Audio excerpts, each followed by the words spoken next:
জানিয়ে দেব দক্ষিণ এশিয়ার দুই পরমাণু শক্তিধর দেশ ভারত ও পাকিস্তান ভয়ঙ্কর এক যুদ্ধে জড়িয়ে গেছে। ইতিমধ্যেই পাল্টাপাল্টি হামলা চলছে ভারত ও পাকিস্তানের মধ্যে। ভয়ঙ্কর এক পরমাণু হামলার আশঙ্কা বিশেষজ্ঞদের। জানিয়ে দেব বর্তমান পরিস্থিতিতে আমাদের হাতে থাকা সর্বশেষ আপডেট সংবাদ। শুরুতেই শিরোনাম। এবার ভারতের 15 শহরে পাকিস্তানের ক্ষেপণাস্ত্র হামলা। জানাবো ভারতের 40 থেকে 50 সেনাকে হত্যার দাবি পাকিস্তানি মন্ত্রীর। অপরদিকে পাকিস্তানের পাল্টা হামলা প্রতিরোধে ভারতে ব্ল্যাক আউট ঘোষণা। জানাবো হামলা পাল্টা হামলায় ভারত ও পাকিস্তান। এদিকে ইসরায়েলের তৈরি 25টি ভারতীয় ড্রোন ভূপাতিতর দাবি পাকিস্তানের। সর্বশেষ জানাবো লাহোরের মার্কিন কনসুলেট কর্মীদের নিরাপদ স্থানে আশ্রয়ের নির্দেশ। শিরোনামগুলো শুনছিলেন, এবারে জানাবো বিস্তারিত। এবার ভারতের 15 শহরে পাকিস্তানের ক্ষেপণাস্ত্র হামলা। ভারতের উত্তর ও পশ্চিম অঞ্চলের অন্তত 15টি শহরে সামরিক স্থাপনাকে লক্ষ্য করে পাকিস্তান ক্ষেপণাস্ত্র হামলা চালিয়েছে বলে দাবি করেছে নয়াদিল্লি। বুধবার রাতভর ও বৃহস্পতিবার সকালে জম্মু কাশ্মীর, পাঞ্জাব এবং গুজরাট সহ বিভিন্ন এলাকায় এসব হামলা চালানো হয় বলে জানিয়েছে ভারতের ক্ষমতাসীন বিজেপি সরকার। হামলায় তাৎক্ষণিকভাবে হতাহত বা ক্ষয়ক্ষতির বিষয়ে নিশ্চিতভাবে কিছু জানা যায়নি। ভারতীয় সংবাদ মাধ্যম এনডিটিভি জানিয়েছে প্রধানমন্ত্রী নরেন্দ্র মোদীর নেতৃত্বাধীন সরকার জানায় পাকিস্তানের এই হামলার জবাবে ভারত পাল্টা আক্রমণে লাহোর সহ একাধিক শহরে সামরিক স্থাপনায় হামলা চালিয়েছে। এর মধ্যে পাকিস্তানের আকাশ প্রতিরক্ষা ব্যবস্থাকে বিশেষভাবে লক্ষ্য করা হয়েছে। ভারতের পক্ষ থেকে দাবি করা হয়েছে পাকিস্তানের ছোড়া বেশ কয়েকটি ক্ষেপণাস্ত্র ও ড্রোন আকাশেই ধ্বংস করে দেওয়া হয়েছে। পাকিস্তানি আকাশ প্রতিরক্ষার রাডার ও অন্যান্য ব্যবস্থাকে লক্ষ্য করে হামলা চালানো হয়েছে এবং পাকিস্তানের একাধিক স্থানের সামরিক স্থাপনা থেকে ক্ষেপণাস্ত্র নিক্ষেপের চেষ্টা ব্যর্থ করে দিয়েছে ভারতীয় সামরিক বাহিনী। ভারতের সামরিক বাহিনী জানিয়েছে পাকিস্তান থেকে আসা হামলার জবাবে শ্রীনগর, পাঠানকোট, অমৃতসর, ধুলিয়ানা, চণ্ডীগড় সহ একাধিক শহরে আকাশ প্রতিরক্ষা ব্যবস্থা সক্রিয় করা হয়। রাশিয়ার তৈরি S-400 মিসাইল সিস্টেম দিয়ে এসব হামলা প্রতিহত করা হয়েছে। এছাড়া পাকিস্তানের হামলায় ব্যবহৃত ড্রোন ও ক্ষেপণাস্ত্রের ধ্বংসাবশেষ সংগ্রহ করা হচ্ছে বলেও জানিয়েছে ভারত। পাল্টা হামলায় পাকিস্তানের রাডার ধ্বংস করতে ব্যবহার করা হয়েছে হার্পি ও হারপ ড্রোন, যা মূলত রাডার সিস্টেম শনাক্ত করে হামলা চালানোর জন্য ব্যবহৃত হয়। ভারতের 40 থেকে 50 সেনাকে হত্যার দাবি পাকিস্তানি মন্ত্রীর। কাশ্মীর সীমান্তে ভারতের 40 থেকে 50 সেনাকে হত্যার দাবি করেছে পাকিস্তান। দেশটির তথ্যমন্ত্রী আতাউল্লাহ তারার এই দাবি করেন। তিনি আরো বলেছেন, পাকিস্তানের সেনাবাহিনী ভারতের সামরিক স্থাপনাও উড়িয়ে দিয়েছে।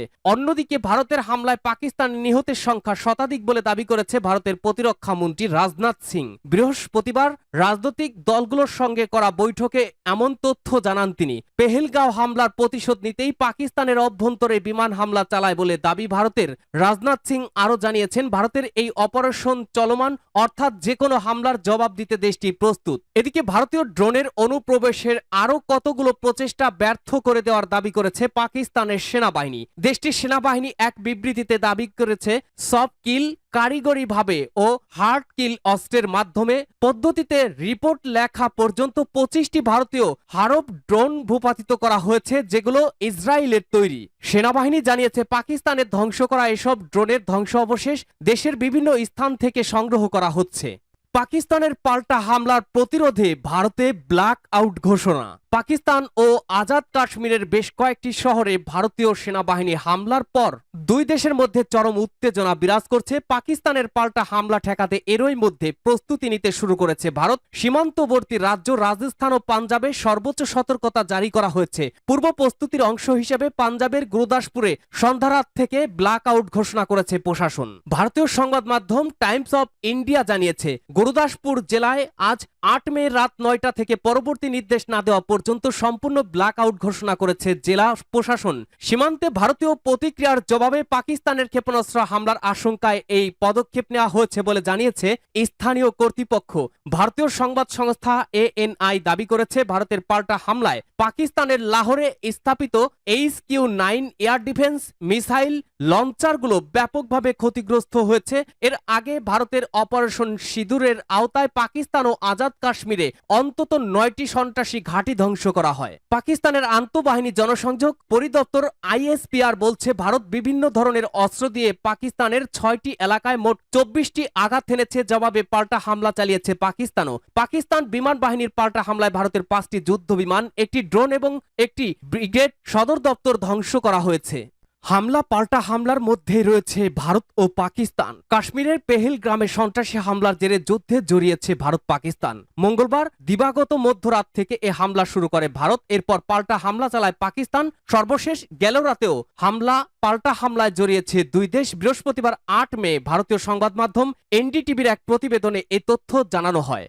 ইসরায়েলের তৈরি 25 ভারতীয় ড্রোন ধ্বংস করল পাকিস্তান। চিরবৈরী ভারত পাকিস্তানের উত্তেজনার মাঝে আজ 25টি ভারতীয় ড্রোন ভূপাতিত করার দাবি করেছে পাকিস্তান। ভূপাতিত হওয়া ড্রোনগুলো ইসরায়েলের তৈরি বলেও দাবি দেশটির। পাকিস্তানি সেনাবাহিনী এক বিবৃতিতে জানিয়েছে, তারা দেশের বিভিন্ন অংশে এখন পর্যন্ত 25টি ইসরায়েলের নির্মিত হারব ড্রোন গুলি করে ভূপাতিত করেছে। মূলত সামরিক অবকাঠামোর আশেপাশে এসব ড্রোন ভূপাতিত হয়। পাকিস্তানি সেনাবাহিনীর মুখপাত্র আহমেদ শরীফ চৌধুরী রাওয়ালপিন্ডিতে অবস্থিত সেনা সদর দপ্তর থেকে বলেন, গতকাল রাতে ভারত আবারও আগ্রাসী পদক্ষেপ নিয়ে বিভিন্ন অবস্থানে ড্রোন পাঠিয়েছে। তিনি বলেন, এ সময় একটি ড্রোন লাহোরের কাছাকাছি অবস্থিত সামরিক লক্ষ্যবস্তুতে হামলা চালাতে সক্ষম হয়। এই ঘটনায় শহরের 4 সেনা আহত হয়েছেন। এর আগে ওই কর্মকর্তা জানিয়েছিলেন, সারা দেশে ড্রোন বিরোধী অভিযান চলমান আছে। এছাড়া ড্রোন হামলায় সিন্ধু প্রদেশে এক বেসামরিক ব্যক্তি নিহত ও অপর একজন আহত হয়েছেন। লাহোরের মার্কিন কনসুলেট কর্মীদের নিরাপদ স্থানে আশ্রয়ের নির্দেশ।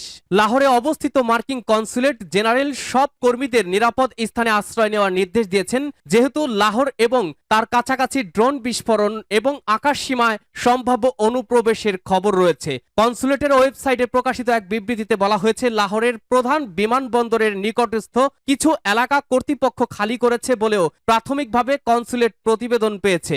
সরাসরি সংঘাত হচ্ছে এমন এলাকায় থাকা যুক্তরাষ্ট্রের নাগরিকদের সম্ভব হলে নিরাপদে ওই স্থান ত্যাগ করা এবং সম্ভব না হলে নিরাপদ স্থানে আশ্রয় নেওয়ার পরামর্শ দিয়েছে কনসুলেট। এদিকে পাকিস্তানের বেশ কয়েকটি স্থানে বিমান প্রতিরক্ষার রাডার এবং ব্যবস্থাগুলোকে লক্ষ্য করে হামলা চালানোর দাবি করে ভারত।